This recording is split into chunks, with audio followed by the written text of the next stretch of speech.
médico legista y el médico forense, dependiendo de la zona donde te encuentres, uno se usa en un sentido anglosajón y otro en un sentido, como ejemplo en México. En México tenemos los médicos legistas. El médico legista es aquella persona, como tú también lo habías mencionado, también realiza las necropsias, pero en materia. Cuando hablamos sobre el médico legista, hablamos sobre todas aquellas atribuciones que va a hacer el médico legista para poder dictaminar o para poder realizar lo que se hace en la reconstrucción de a lo mejor un hecho delictivo o bueno, sobre esa verdad histórica, sobre ese hecho delictivo, pero es un ámbito más complejo, sí, pero más amplio. Para ser médico legista en México, en realidad tienes que ser médico de carrera. Posteriormente a eso tienes que estudiar la especialización. La especialización ya va a ir enfocada de acuerdo a la institución, de acuerdo al programa de estudios, enfocada a lo que es la medicina legal o la medicina forense. Esto va a variar porque algunas instituciones lo manejan de 2 a 3 años o creo que 4, pero sí esto varía de acuerdo a la especialización. Cuando tú ya tienes la especialización médico-legista, haces perito en la materia. Entonces, esto te atribuye ciertas facultades que a lo mejor tú puedes realizar en un ministerio público o en alguna fiscalía. También lo podemos retomar en lo que es las comisiones de derechos humanos,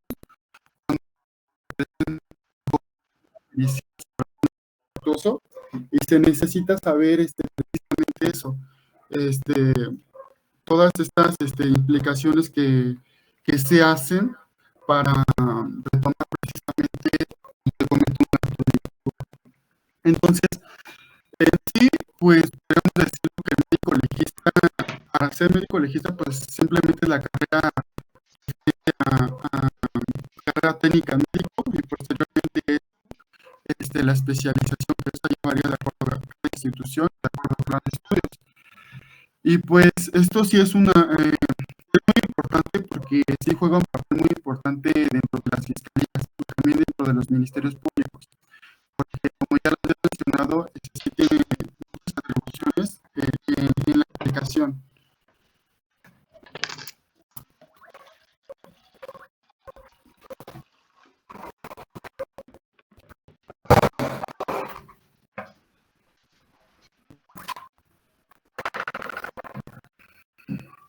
Bueno,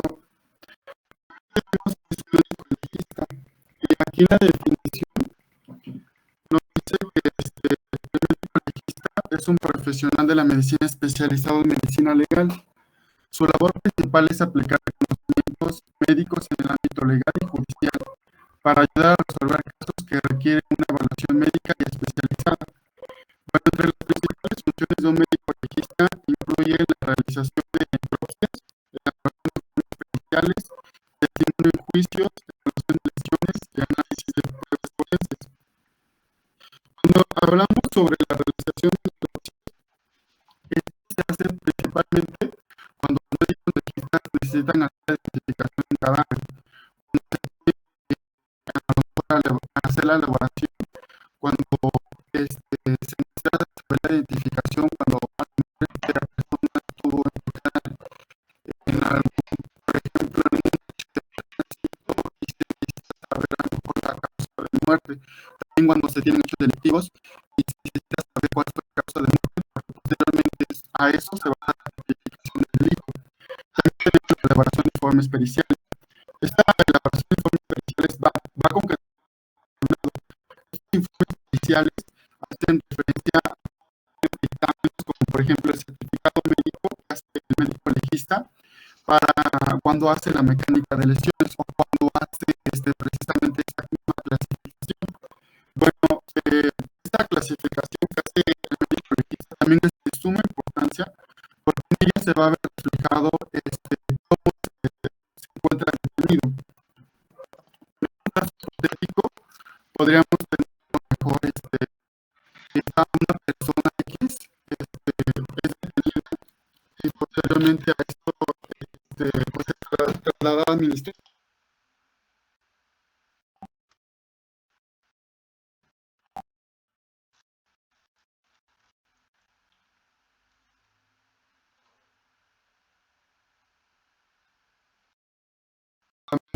se encuentra esta persona.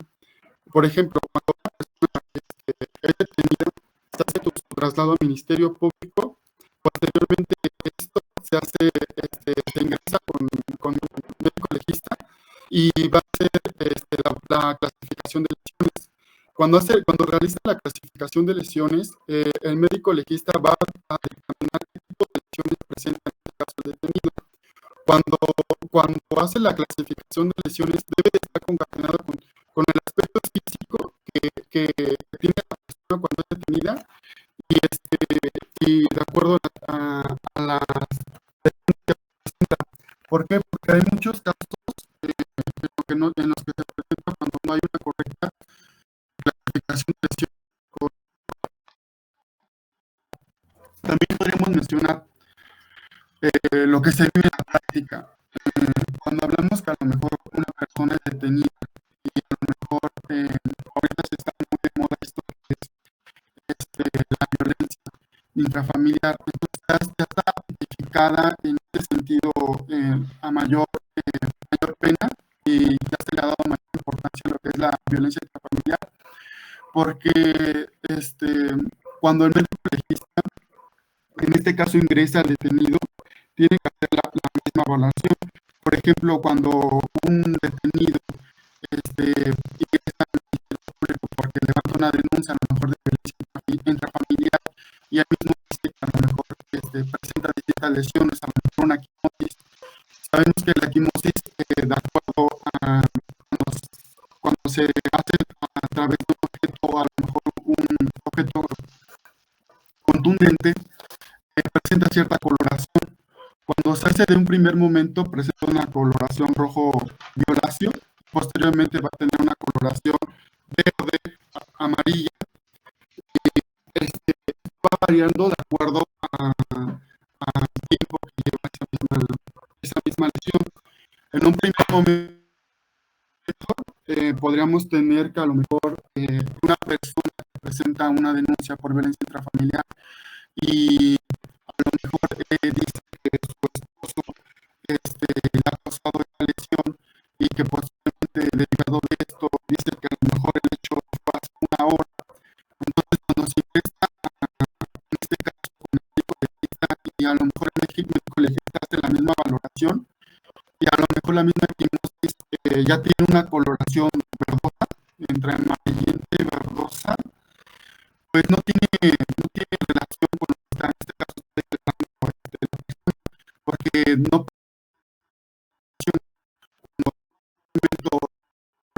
tienen una coloración rojo violácea cuando se hace en un primer momento, posteriormente esta va adquiriendo distintos colores en consecuencia de la 8 o días, posteriormente a los 12 días ya tener otra coloración, la misma quimosis. Entonces, esto sí es de gran importancia porque esto puede atraer consigo una contradicción de la declaración que está haciendo la propia persona. Entonces, sí es fundamental que el médico legista haga un buen trabajo cuando hace referencia a esto. Posteriormente tenemos el testimonio en juicios. Bueno, cuando hablamos de testimonio en juicios también es otro aspecto importante porque hace referencia a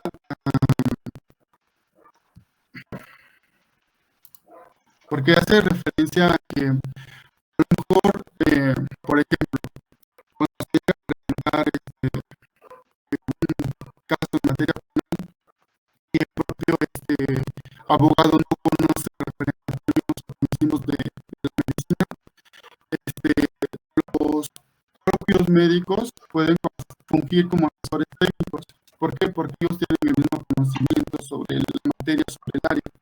Entonces, ellos también pueden entrar como asesores técnicos cuando se habla en un juicio en materia penal, porque ellos tienen conocimiento del área. Entonces, pueden asesorar también al abogado en ese sentido para que puedan pueda llevar una mejor defensa, porque finalmente el abogado no tiene conocimiento tanto de lo que se está haciendo, pero sin embargo puede acudir a los médicos, en este caso como peritos en la materia, para que también se maneje una defensa que pueda coadyuvar en ambos sentidos.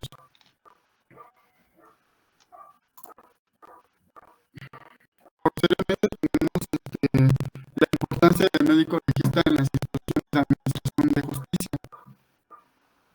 Son aspectos muy importantes.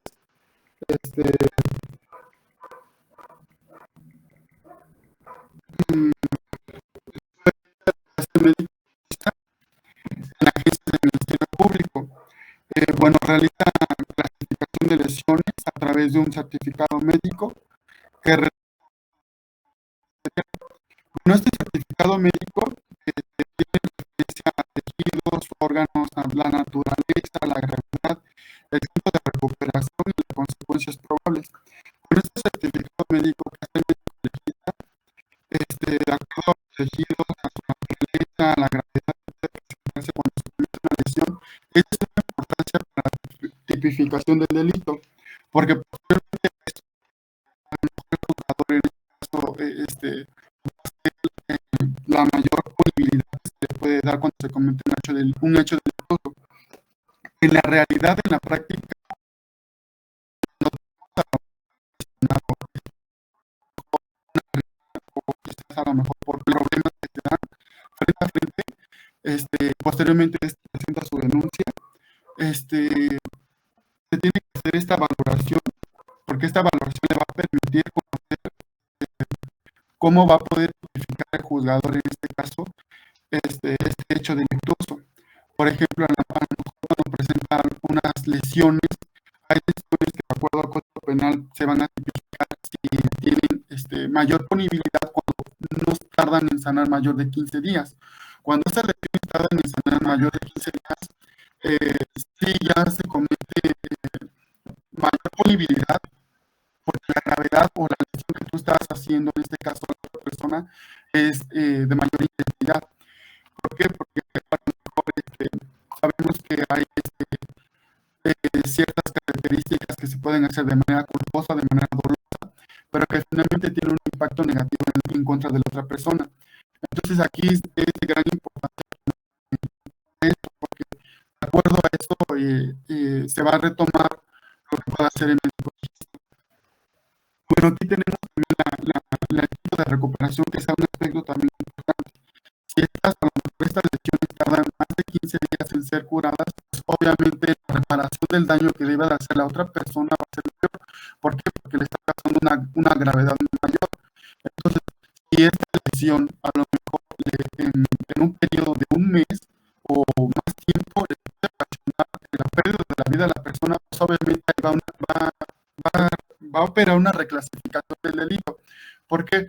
Porque a lo mejor esta persona de manera momentánea tiene una lesión, pero posteriormente esta lesión puede ocasionar que se generen distintas patologías que puedan ser perjudiciales para la persona.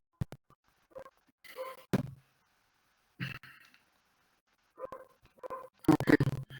Bueno, cuando el médico registra estos certificados médicos, se lleva a cabo también distintos protocolos que se tienen que activar por parte de la defensa.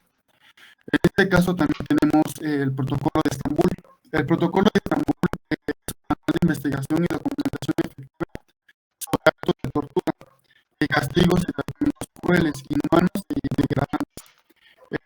Este protocolo de las Naciones Unidas, presentada el 9 de agosto de 1999, se trata de un documento con amplios consensos de conocimiento internacional que actúa como guía para determinar si una persona ha sido víctima de tortura, incluyendo orientación y elementos siempre centrados en torturas sobre las normas jurídicas internacionales vinculantes, los códigos éticos profesionales pertinentes, la investigación legal, consideraciones legales relativas a las entrevistas, las señales físicas y los indicios psicológicos. Bueno, este protocolo de Estambul también es de mucha importancia porque finalmente el dictamen médico que haga en este caso el médico legista va a servir como prueba para que posteriormente la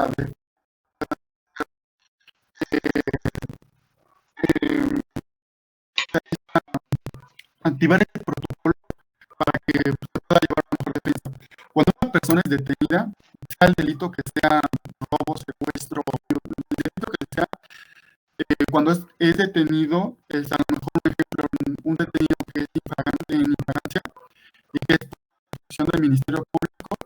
Los policías que lo detengan en este caso no deben hacer actos de tortura ni tampoco deben hacer actos inhumanos y crueles. ¿Por qué? Porque en este caso tiene una protección de los derechos humanos a las personas que, indistintamente del delito que hayan cometido, se les debe de dar esa protección por parte de los derechos humanos. De ahí parte fundamental de estos tratados internacionales que fungen también en materia penal y también en materia de derechos humanos. Supongamos que una persona es detenida por X delito, secuestro, y posteriormente esta persona es puesta a disposición del Ministerio Público.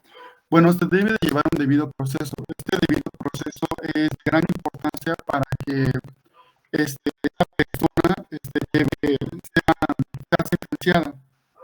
Si en este caso el primer respondiente, podemos poner el ejemplo de la policía, no lleva este debido proceso de detención que se le debe de hacer en este caso a la persona infragante, puede ser puesta a disposición en libertad. ¿Por qué? Porque se debe de llevar este debido proceso que también tiene relación con la Declaración de Derechos Humanos. Cuando una persona es detenida y es puesta a disposición, no debe de ser torturada, no debe de tener tratamientos crueles, no debe de ser golpeada, no le deben de aplicar castigos ni tratos inhumanos y degradantes, porque la protección de los derechos humanos espera a la persona.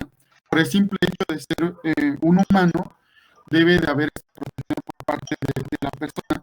Entonces, supongamos que este detenido, en el transcurso de su detención y posteriormente puesto a disposición del Ministerio Público, los policías lo torturan, lo golpean, le hacen ciertas lesiones.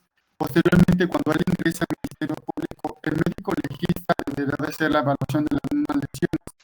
¿Por qué? Porque esto es parte fundamental para que posteriormente la defensa pueda aplicar este protocolo de Estambul. Porque esto no impera en el sentido de que si una persona sea delito que cometió, se le debe de dar el mismo tratamiento a lo mejor hay muchos casos en que se suscitan que los linchan, los golpean y ya cuando se cometen delitos de robo y estas personas les golpean, pues obviamente primero entra en este caso la policía y posteriormente los protege, sí, para que las personas no los sigan golpeando, pero también es porque es un deber para que estas personas sean puestas a disposición del Ministerio Público, que obviamente pues posteriormente se dan otras cuestiones, pero eso ya es aparte. Bueno, aquí también por parte de las fiscalías también tienen que llevar este proceso para que posteriormente estos detenidos lleven esa secuencia, desde puestos a disposición del Ministerio Público hasta posteriormente cuando se lleva en este caso el juicio. Cuando hablamos en ese sentido de la valoración, juega un papel muy importante, porque si pongamos que un detenido eh, por ejemplo, por parte de los policías le hacen ciertas lesiones o le hacen actos de tortura, cuando se lleva el juicio inicial, cuando se lleva la audiencia inicial, si no se califica de legal la detención, es obligación del juez ponerlo en completa libertad, porque no se ha llevado un debido proceso. Es por eso que bueno, no se han tenido a lo mejor experiencias de algunos conocidos, que cuando a lo mejor estas personas las golpean, estas personas las lesionan, como no se lleva este debido proceso, las ponen a inmediata libertad porque se debe de llevar este mismo proceso. Y esto implicando también lo referente a la Declaración de Derechos Humanos. Entonces, no sé si alguien hasta el momento aquí ha tenido alguna duda sobre las diapositivas o sobre este protocolo, o si tienen alguna duda sobre lo que se hace en la práctica profesional.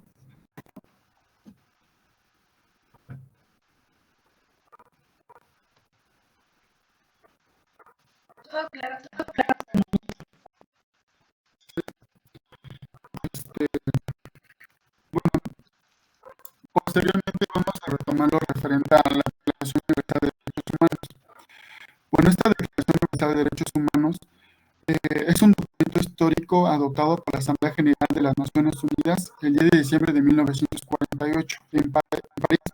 Este documento establece por primera vez los derechos humanos fundamentales que deben ser protegidos universalmente y se considera un hito en la historia de los derechos humanos.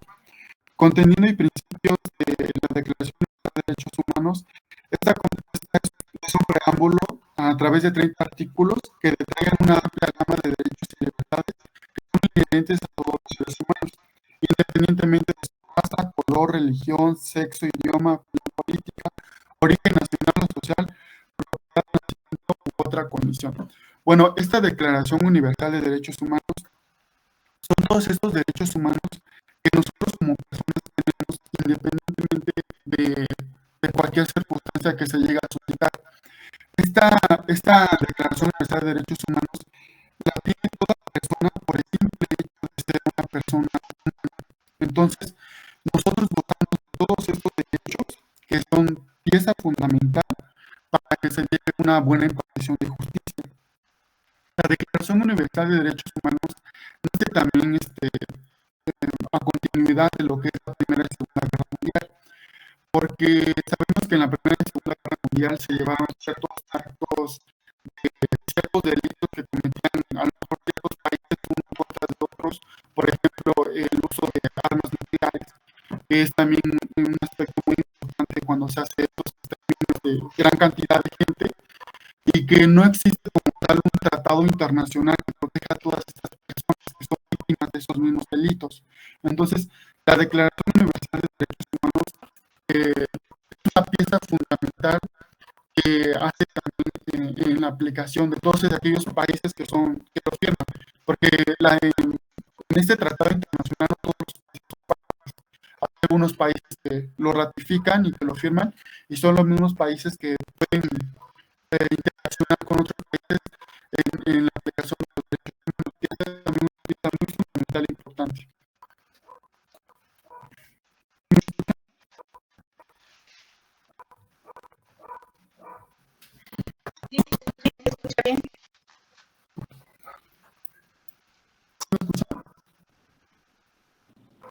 Sí se escucha.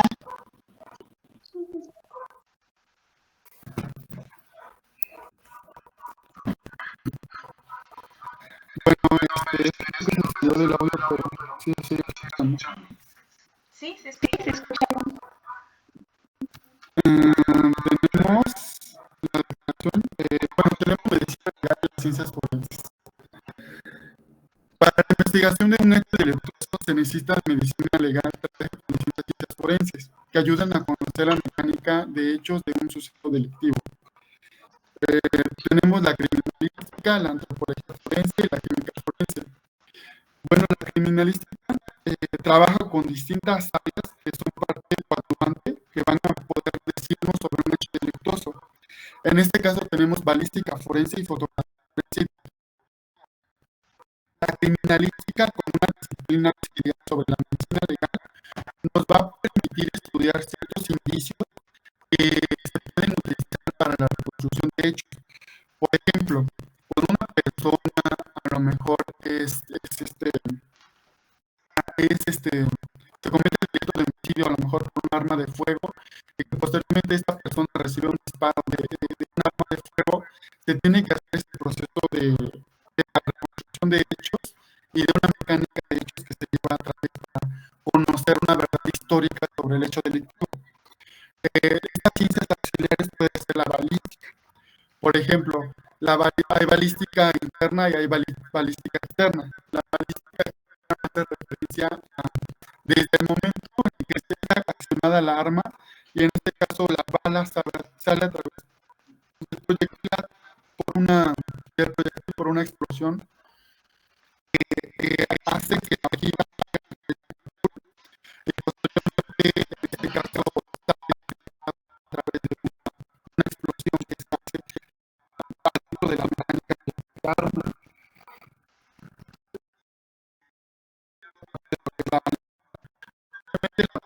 se va a auxiliar de otras ciencias forenses o de otras disciplinas.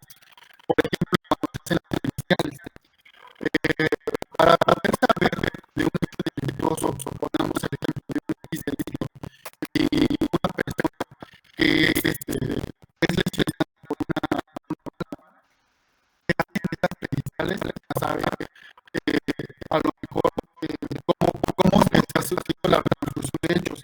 ¿Por qué?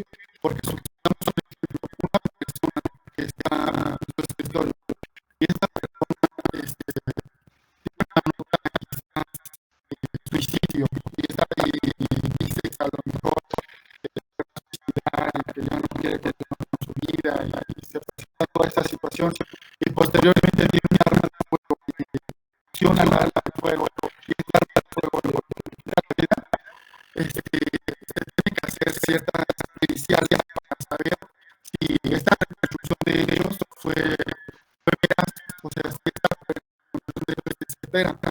Entre las pruebas que se pueden hacer, también podemos aplicar la radioscopía para saber si la arma de fuego tiene las huellas dactilares de las personas. También se hace otras periciales.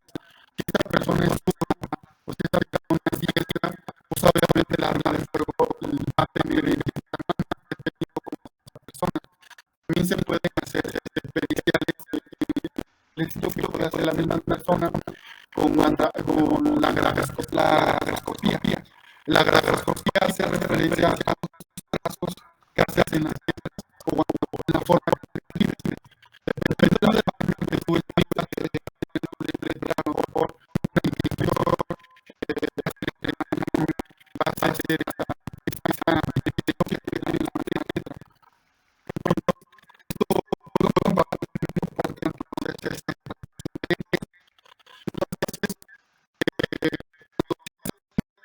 entonces de validar esta prueba no cuando se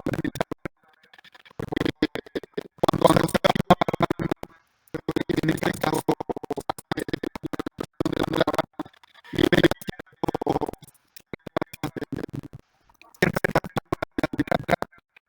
partículas de nitrato que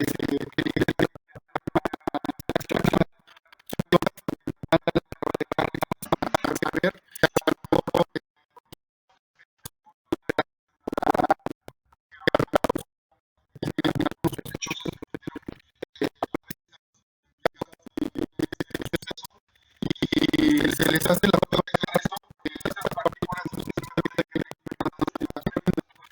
a través de la prueba de Carlson podemos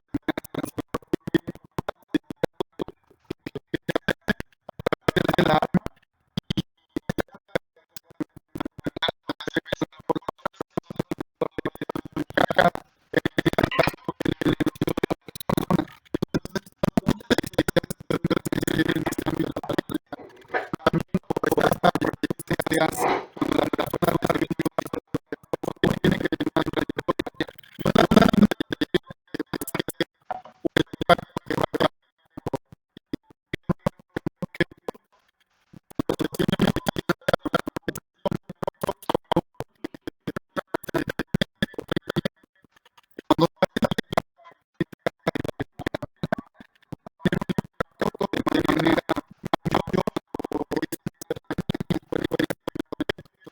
obviamente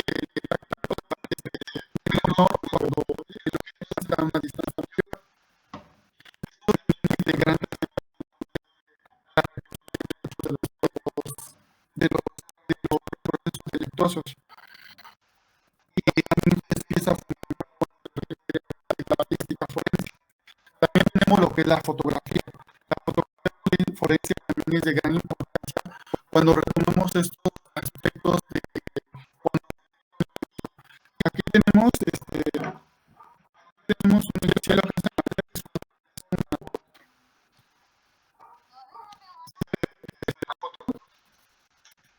Sí. bueno, en esta fotografía y ven que están en los pisos.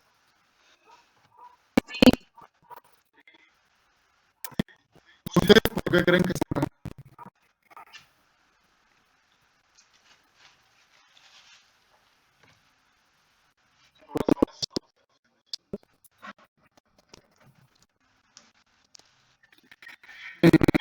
Sí, quizás. Que sea importante que se puedan poner números en el piso para la comprensión del hecho delictuoso.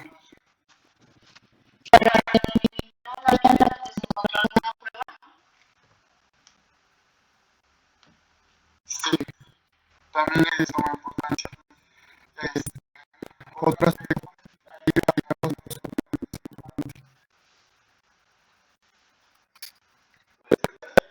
las fotografías de los indicios o algún tipo de prueba.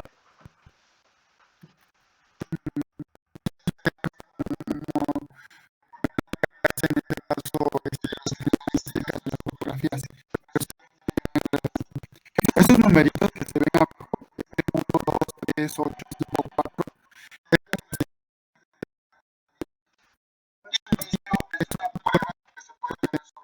delictuoso. Los números te va a decir todos los hechos que fueron encontrados en la escena de crimen. Estos son números, pero las letras se ocupan solamente cuando son, por ejemplo, en cuerpos humanos. No podemos ver ningún cuerpo humano porque estas pruebas que se están retomando se pueden visualizar. Pero supongamos que hay una persona ya acostada.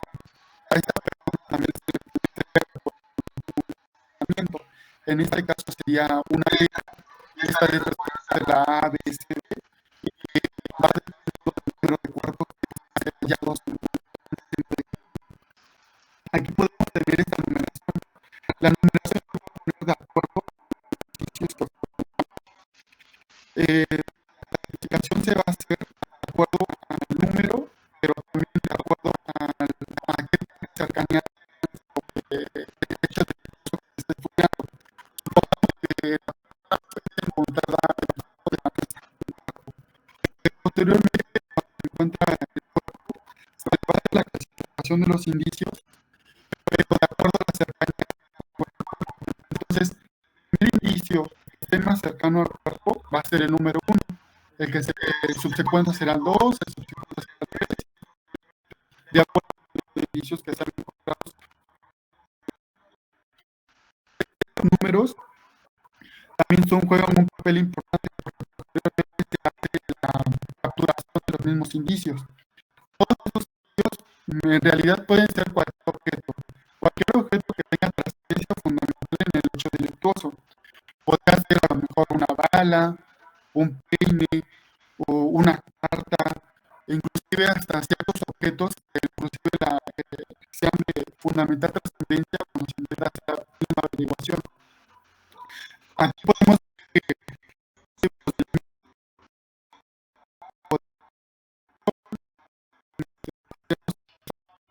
entonces esos también juegan parte fundamental para que posteriormente se hace la delimitación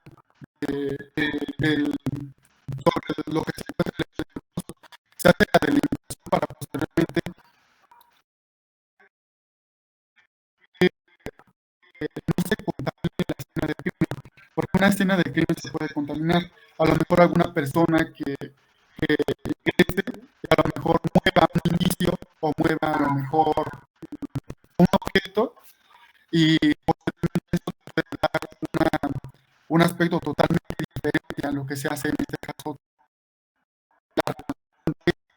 porque esa reconstrucción de todas estas disciplinas, de lo que a lo mejor es el médico legista, de lo que hace un criminalística y de lo que hacen todas esas personas que se encargan de hacer todas estas averiguaciones sobre el hecho. Entonces, cuando se comete un delito, primeramente lo que se tiene que hacer es que el primer respondiente va a hacer la delimitación del área. No va a dejar que se cometa en este caso la escena de crimen y no va a permitir que se lleguen a hacer, bueno, que lleguen a pasar por personas porque pueden contaminar, o a lo mejor alguna persona puede recoger un objeto y a lo mejor ese objeto puede ser pieza fundamental cuando se quiera hacer la reconstrucción de hechos. Entonces, eso también es de principal importancia, hacer la misma delimitación del hecho para que no pueda ser contaminado. Posteriormente, cuando se hace esto, se toman las fotografías para que estas puedan ser capturadas de acuerdo al tamaño que tienen estos también de acuerdo al orden cronológico que ocurre sobre la escena del crimen y también sobre estos aspectos de hacer la recuperación de los mismos. Hay ciertos indicios que tienen que llevar un proceso para poder saber qué son. Ejemplo, cuando se hacen, se encuentra un indicio, si a lo mejor que sea un líquido preseminal o un líquido seminal o sangre, se tiene que llevar un proceso en laboratorio precisamente para tomar las pruebas de ADN, a lo mejor saber o identificar si proviene de la persona, para que posteriormente esto nos va a dar sobre la clasificación del hecho de... Entonces también es de suma importancia conocer todo esto de la criminalística forense, porque también tiene trascendencia con lo que hace el médico legista. El médico legista va a dictaminar lo que es a lo mejor la necropsia. La necropsia es todo ese proceso que realiza el médico legista para saber la causa de muerte, pero también se podría guiar a lo mejor sobre ciertos indicios que pueden encontrar el crimen y que van a permitir conocer en realidad esta verdad histórica sobre el hecho delictuoso.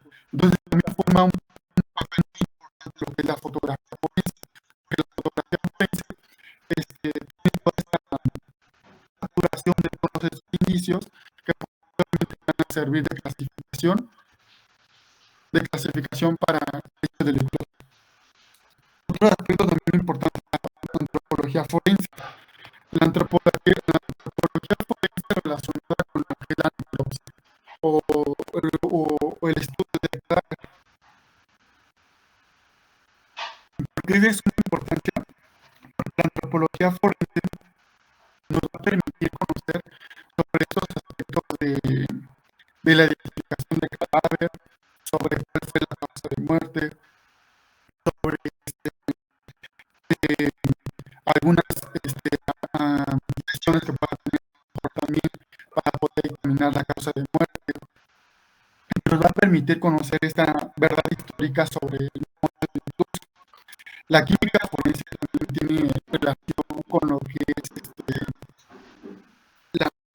el estudio de estos objetos o estos indicios biológicos que a lo mejor fueron encontrados en la escena del crimen. Como ya lo había mencionado, a lo mejor la sangre o a lo mejor un líquido seminal debe de ser estudiado en estos laboratorios para que posteriormente se pueda dictaminar y saber a lo mejor de qué personas fueron encontrados o también sobre si a lo mejor es una persona externa o también nos pueda ayudar para saber identificar sobre esos hechos delictuosos y conocer a lo mejor si hubo terceros implicados sobre distintos hechos. Dependiendo del delito, pues son las periciales que se van a aplicar. No es lo mismo un delito de homicidio que a lo mejor se aplica con un arma de fuego y a lo mejor tú quieres analizar la sangre o las huellas que se tienen sobre el arma, o a lo mejor un delito de violación. Por ejemplo, sea el sexo de la persona, se tiene distintas periciales que va a hacer el médico legista. Por ejemplo, cuando se tiene una violación de una mujer, primeramente se tiene ese rasgado. El médico legista lo va a dictaminar a lo mejor en la vagina, o también se puede tener el uso de las fuerzas. Cuando haces una lesión o cuando provocas una lesión en parte a lo mejor de las muñecas, también se tienen distintas lesiones que deberá dictaminar el médico legista en el certificado médico. Entonces, van a ser distintos los estudios y distintas aplicaciones que va a hacer el médico legista en conocer el hecho delictuoso para posteriormente dictaminar.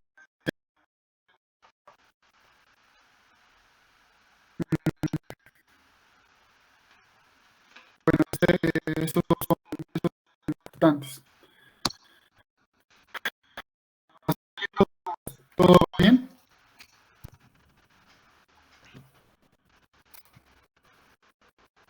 Sí, todo bien, gracias. Ok.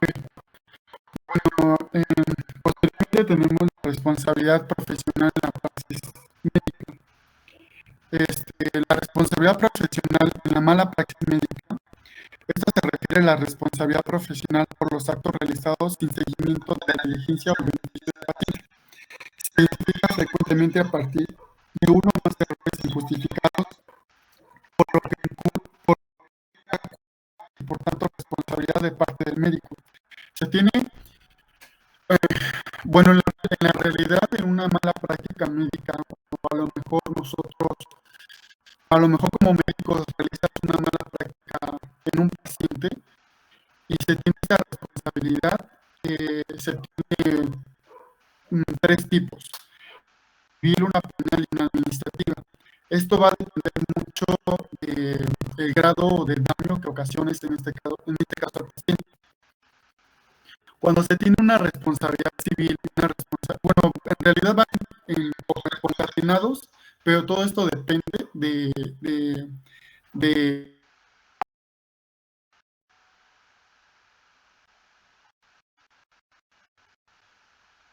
caso, ser afectado, que en este caso serían los familiares de la persona que fue víctima de esta mala práctica médica. No puede presentar la denuncia, pero sí la pueden presentar los familiares. Derivado de eso, se va a determinar una responsabilidad civil, penal o administrativa, pero este va a ser derivado de los daños que ocasione, en este caso, la mala práctica al paciente. Hay algo que sí es de total el consentimiento informado. El consentimiento informado es este documento donde ya se sabe, en el caso al paciente, sobre algún procedimiento de gran trascendencia para, en este caso, ayudarle en su salud. En la ética profesional sabemos que el médico tiene un código de ética que, entre ellos, el principal la cúspide de lo que se encuentra es la preservación de la vida del mismo paciente. Entonces, esto también va relacionado con la Declaración Universal de Derechos Humanos. ¿Por qué? Porque en los artículos 1 y 2 el derecho humano primordial que gozan todas las personas es la vida. Entonces, esto se relaciona con esos aspectos de si tú vas a hacer un procedimiento, debe estar debidamente justificado. Que si no hay, puede haber una repercusión. Tú le debes sobre el procedimiento que te va a hacer, sobre las implicaciones que realiza el procedimiento. Va al consentimiento del paciente. Entonces, cuando tú haces este consentimiento informado, no es que te libere, pero sí te ayuda a el procedimiento, sea una prueba plena para que tú puedas este procedimiento, tú ya tienes como este justificante que tú lo puedes realizar para si no se realiza este consentimiento, va a haber una responsabilidad, sea penal o administrativa. Esto va a depender de ocasiones de dicho procedimiento. Cuando hablamos de materia civil, daño que se puede relacionar con un acto de cierta cantidad de cuando se hace la reparación del penal, que es una sanción o de esas sanciones que se tienen en esta materia. Y administrativa también hace referencia a cuando en este caso las personas o en este caso los médicos son sancionados y se hace la recesión de su cargo, o sea que ya no pueden hacer en este caso el ejercicio de la práctica profesional y se le ponen ciertas sanciones que en este caso le van a permitir. Esto va dependiendo de acuerdo a la gravedad que regresa el paciente y de acuerdo a las implicaciones que se lleguen a suscitar. porque en este caso la punibilidad puede ser mayor si la gravedad que tú le ocasiones al paciente es que como tal no puede haber una reparación del daño. En cambio, cuando ciertos procedimientos se pueden suscitar o se pueden reparar de manera parcial o de manera temporal o a lo mejor indefinidamente, ya no puede haber una reparación en ese sentido que a lo mejor tú dejes al paciente en las condiciones tal cuales como se encontraba. Entonces, esto va a ir dependiendo de acuerdo al daño de la gravedad que tú le ocasiones al mismo. Evidentemente tiene la clasificación. Bueno, esta clasificación va a ir dependiendo de acuerdo a la responsabilidad que se tenga. En este caso tenemos el Código Penal Federal. El Código Penal Federal nos dice sobre esas malas prácticas y esa responsabilidad profesional que puede tener en este caso los médicos. Con el artículo 228 nos dice que los profesionistas, artistas, técnicos, auxiliares serán responsables de los delitos que cometan en el ejercicio de su profesión, en los términos siguientes y sin perjuicio de las prevenciones contenidas en la Ley General de Salud o en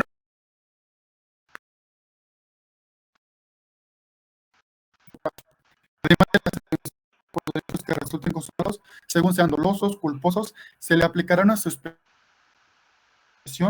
o definitiva en caso de reincidencia. Y en el apartado 2 nos hace referencia a que también estarán obligados a la reparación del daño por sus actos propios y por los de sus auxiliares cuando estos obren de acuerdo con las de aquellos. Bueno, aquí tenemos dos tipos de sanciones. Y una sanción que también puede caer cuando se hace la reparación del daño. Dos tipos de delitos que los podemos clasificar de manera culposa y de manera dolosa. Cuando se hace de manera dolosa es cuando el profesional de la salud lo hace intencionalmente. ¿Para qué? Para que caiga el daño, en este caso en el paciente. Y de manera culposa es que surge, o sea, que sin querer hacer el daño al paciente, surge esta situación de que se ocasiona. Esto es se le aplica en este caso la suspensión profesional y se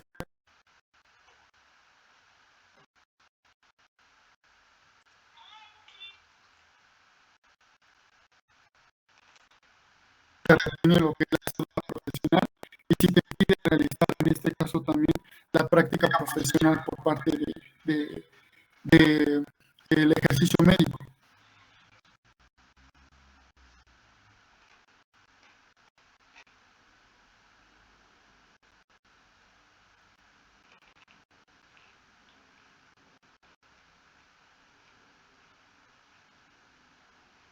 Dependiendo de esa misma clasificación, es como se va a realizar esa misma reparación del daño.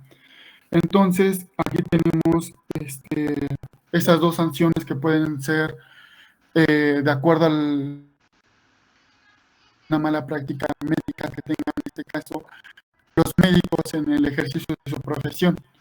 Y esto es también de vital trascendencia cuando se realizan ciertos procedimientos y a lo mejor no se le da consentimiento informado a los familiares o a los pacientes. Porque cuando tienes un paciente, a lo mejor el paciente no está en el paciente no se encuentra en conciencia, o a lo mejor se encuentra sedado, o a lo mejor el mismo paciente no tiene conocimiento de lo que está sucediendo, es también de vital importancia darle ese consentimiento informado a las familias, porque este consentimiento informado a lo que le hagas a los familiares te va a permitir justificar los procedimientos que tú le vas a hacer al paciente. También tenemos el artículo 229 y el 230. Bueno, el artículo 229 nos dice que el artículo anterior se aplicará a los médicos que hayan otorgado responsiva para hacerse cargo de la atención de un lesionado o enfermo, lo abandonen en su tratamiento sin causa justificada y sin dar aviso inmediato a la autoridad correspondiente. Bueno, esto que hace referencia a que si tú estás llevando este procedimiento médico, se debe llevar en consecuencia y se debe llevar un expediente médico. Este expediente médico es de vital prueba cuando tú haces llevan proceso jurisdiccional o en este caso un juicio. Este expediente médico sirve de prueba para que tú justifiques ciertas patologías o ciertos aspectos que tenga el paciente y que posteriormente, derivado de eso, tú vas a hacer ciertos procedimientos. Estos procedimientos deben de estar debidamente justificados para que tú los puedas aplicar en este caso al paciente. Pero no debes de llevar esta mala práctica de a lo mejor de ese procedimiento que se le esté haciendo, se le debe de llevar esa misma consecuencia. Entonces, si a lo mejor se llega a caer en el abandono de que no siga ese mismo procedimiento cuando tú le estás aplicando un procedimiento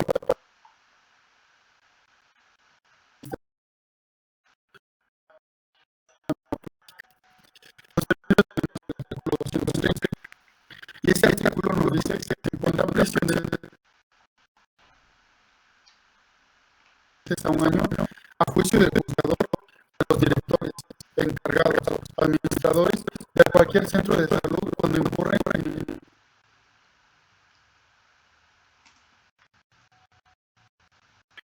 en retener o también se pueden hacer esas multas. Uno, cuando impide la salida de un paciente, cuando sus familiares lo soliciten, aduciendo deuda de cualquier privado, porque independientemente de algún paciente que presente deudas y a lo mejor ya no sigas llevando su procedimiento del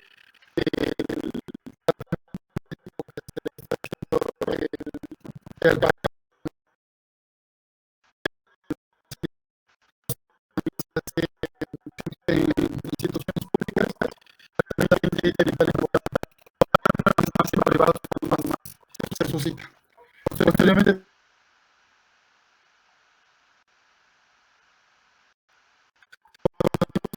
refiere a cada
física de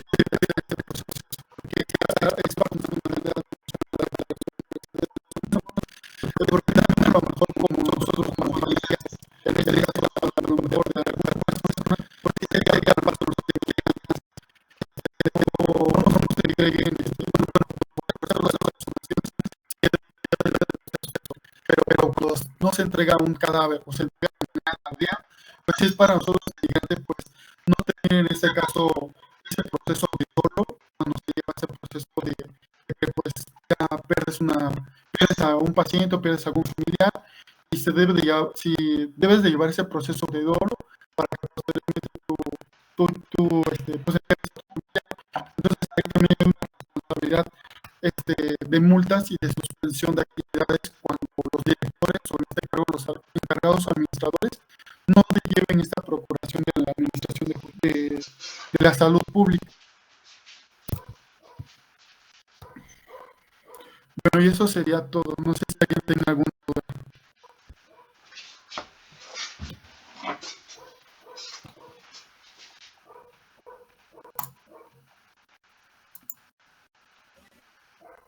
Hola, buenas noches a todos.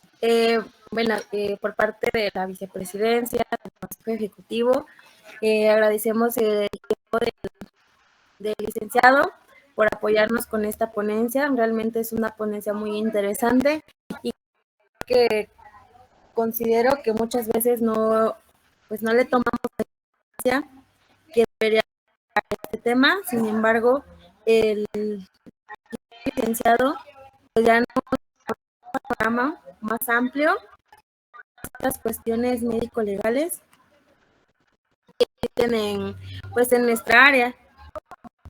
Y bueno, voy a compartir la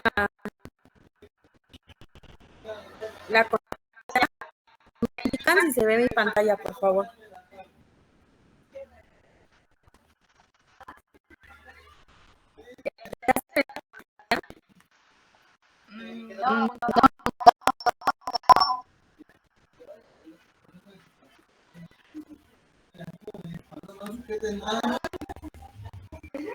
A ver, un segundo.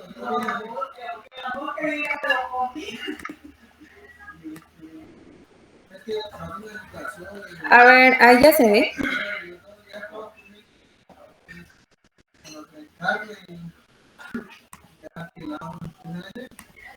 ¿Le indican si se ve, por favor? Creo que sí, ¿verdad? Sí se ve, sí se ve.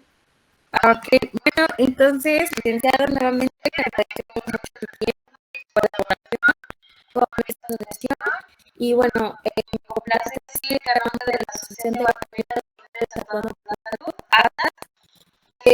pues otorgamos el siguiente reconocimiento a la licenciada en Derecho, Jesús Esteban Cabrera Morales, por su participación como ponente durante la ponencia virtual Aspectos Legales en Medicina, en colaboración con el Comité presenta el Comité Local de la Asociación Tabacalera de Líderes por la Salud de la carrera de Medicina, llevada a cabo el día 16 de julio del año 2024. Pues sí, agradecemos muchas gracias también a todos los asistentes que están aquí. Yo siempre he dicho que pues estas son actividades muy importantes y que se dedican a estas actividades, pues se agradece y se estima mucho, ya que bien pudieran estar pues haciendo otras cosas, ¿no? Entonces, muchas gracias también a nuestra oficial local de SCORE por acercarnos a estas ponencias y en general al comité. Y muchas gracias, no sé si alguien quiere agregar algo más. Ya se compartió el link de asistencia en el chat de la llamada. ¿Y alguien tiene alguna duda?